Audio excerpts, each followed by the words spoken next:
Last year, I made a list of games which were, in my opinion, some of the best games I've ever played from a personal standpoint, and I gave my reasons why. Not to say that they should be the best games ever to everybody, not at all. It's my own personal list. However, there are many, many more games that I have played which I consider to be absolutely up there, top tier. It's the best games I've ever played. So this is volume 2 of that, and of course, as the thumbnail had given away, I'm starting with Ghost of Tsushima. Ghost of Tsushima originally released on the PlayStation 4, and I played it then on release, absolutely fell in love with it. It is to me still one of the best and most beautiful open world games that I've ever played. The storyline is really good, the side quests are awesome, the gameplay is phenomenal, all the optional side content and stuff in the world is engaging and just a lot of fun to do. The fact that you can just soak up the amazing soundtrack and walk around the beautiful landscape playing the flute, or just you can do meditating and create haikus. There's many awesome things that you can do in Ghost of Tsushima, and Jin Sakai as well is a fantastic protagonist, and his story to fight back the Mongol invasion is it's really good, and I'm replaying through it again for the third time, this time on PC, and having a great time. Not to mention that the multiplayer mode Legends is also a ton of fun, but if you have not checked out Ghost of Tsushima, please do. It is one of the best open world games I've ever played, and it is just absolutely phenomenal.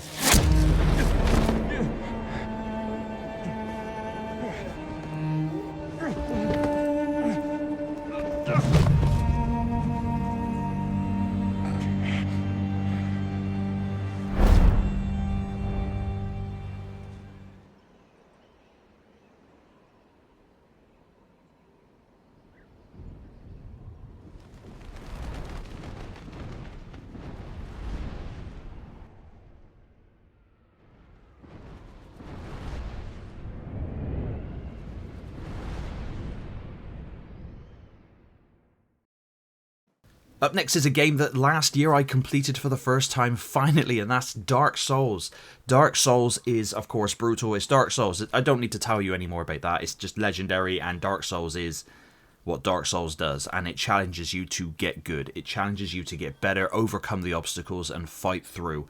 And I had a whale of a time. Not only does it have refined, great combat and movement, but it just has phenomenal boss fights. It has a great world setting. It has a lot of depth and lore that you've got to find, and it's just the thrill of overcoming all these different obstacles is what really kept me going. I openly admit that I did have to use a walkthrough occasionally, but just to nudge me in the right direction. So I'll be wandering around thinking, well, where the hell do I go now? I'll have a mooch around for a bit, but being nearly 40 with 2 kids and a full-time job as well, I don't have the time to sit through a summer holiday of figuring out what to do. So I just kind of look on Google, just nudge me in the right direction, and then I'm good to go. But besides that, there's a lot of things in this game where I'm like, how the hell did people figure out how to do that? Like, at one point, lying down in a crow's nest to be taken back to the starting area.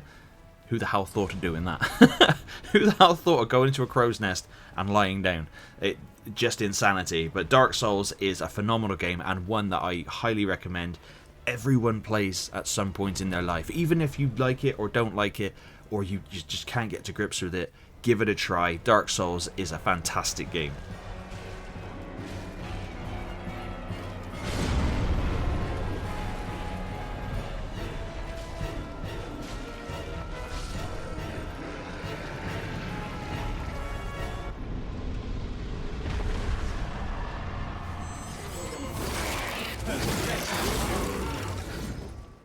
Up next is a relatively new game, and that is Space Marine 2, and how this game won no awards last year, I will never know. Space Marine 2 is a fantastic game, and when it was launched, it's a fantastic game. It's a full, complete game, and was one at launch. It had a full single-player mode, which, yes, was a little lighter on the length that I would have liked, but it was fantastic. Especially the final level was insane and epic and cinematic, and I absolutely loved it. But the game also launched with a full-on PvE mode where you can level up all the different classes of Space Marine that you want to play as, and it launched with a PvP mode. Granted, it only had 3 maps on launch, now it has a 4th map, but they have really been killing it with the free updates. Now, they don't really have to. This isn't a games as a service game. Space Marine 2 is a complete game that the developers are just upgrading, and they're doing fantastic work. And we've got a horde mode coming up as well, not to mention prestige ranks for PvE, and I think there's going to be some form of prestige rank or rankings coming for PvP, but I really enjoy the PvP as well as the PvE here, and I find Space Marine 2 to be a phenomenal single-player game as well. But like I said, it's co-op, so you can play through the story co-op. You've got the PvE mode. There's something for everybody here, and it's a fantastic Warhammer game. And I would say you don't really have to play the first one to play this one, but if you have a PC, you can get the first game on Steam, and it always goes down cheap. So I would recommend picking up the first one, because you get the orcs, and they're a lot of fun to go up against. But Space Marine 2 is definitely a phenomenal game, and one of the best third-person action games that I have played.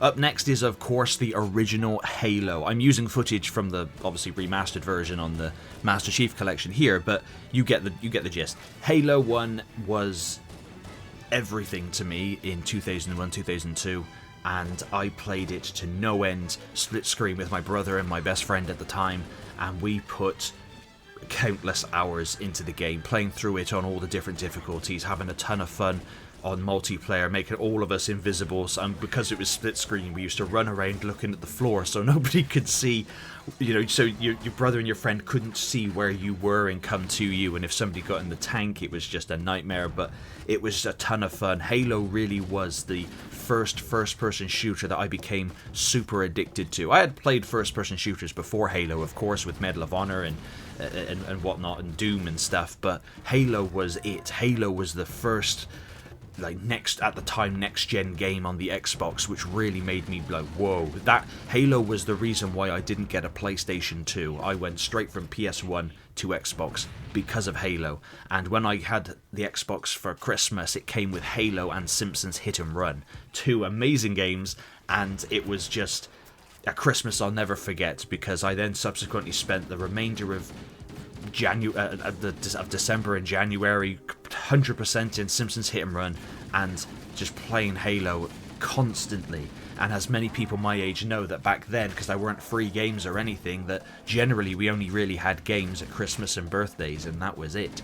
We wasn't inundated with the games as we are now. We didn't get all these amazing Steam sales like we get now. So just being able to just soak so much time into Halo just really does. It's some of the best gaming memories I have, and hopefully a lot of people out there feel the same. But Halo is definitely up there.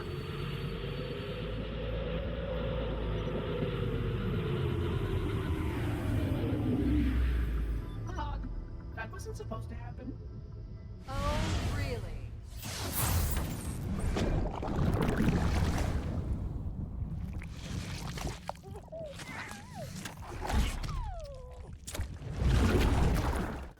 Death Stranding is definitely not a game for everybody, absolutely. But I am a massive Metal Gear Solid fan, and Metal Gear fan in general, and have all the faith in Hideo Kojima, and Death Stranding to me is one of the best games ever made in terms of what it does. It's a phenomenal game that just doesn't have you running around shooting. Of course you can get weapons and you can go around shooting, you can attack the human enemies called mules, but the game has just a insane world setting, has an insane premise, has a very simple premise of you are a courier and you've got to take things from point A to point B, but you can use vehicles, you can use zip lines, you can use all manner of different things to get the job done and get it done in some cases as fast as you can, but also as safely as you can. There's also the BTs, which are just terrifying to find. Eventually you get this knife gizmo where you can find their umbilical cord attached to the world and then you can cut it, killing them. That sounds absolutely bizarre and insane, but it's what you do. But there's just something about Death Stranding which I think is incredible, and Norman Reedus does a fantastic job as Sam Porter, and The rest of the cast are incredible as well. The graphics are phenomenal. The animations are fantastic. And it's a large game with plenty to do. And the fact it's got a really unique open world where obviously if you're connected to the internet, you're sharing it with a lot of other people. And you can all work together to build roads and recharge stations and bridges. And it's a really, really interesting premise. And it's a phenomenally unique game. There's no other game out there like it. And I think that's very important. So hopefully many people give it a try. Obviously it was released and it was claimed to be, oh, it's a walk-in it's a Amazon delivery driver simulator.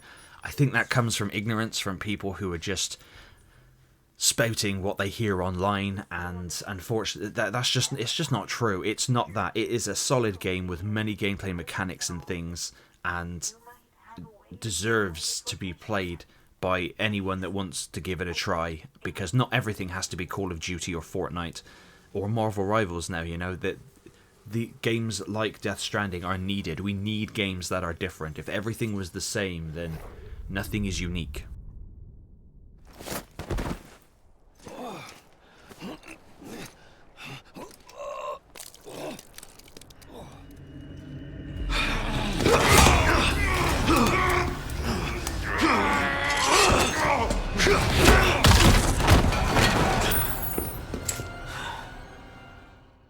And lastly is Resident Evil 4 Remake, which is something I would never have thought.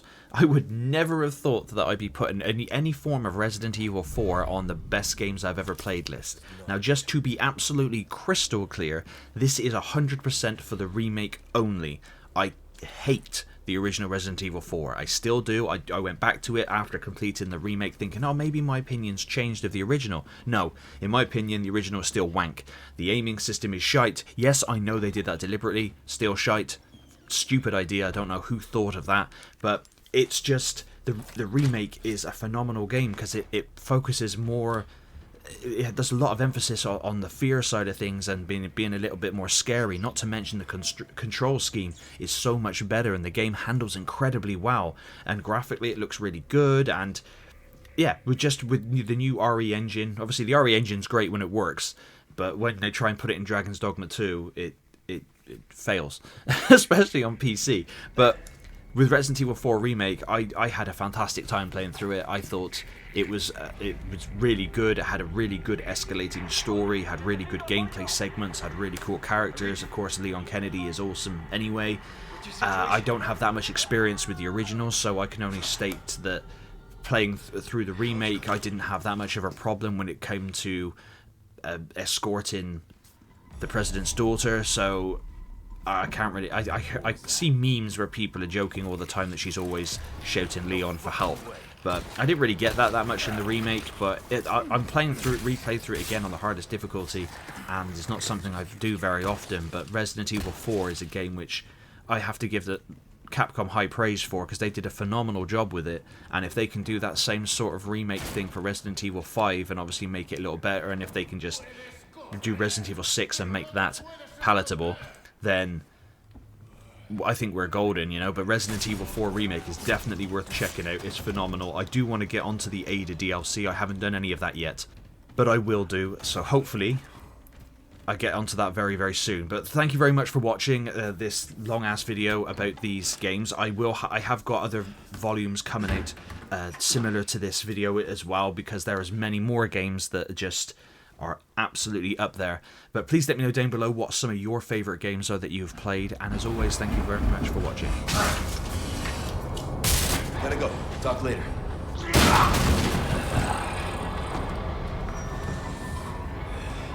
I'll let myself out.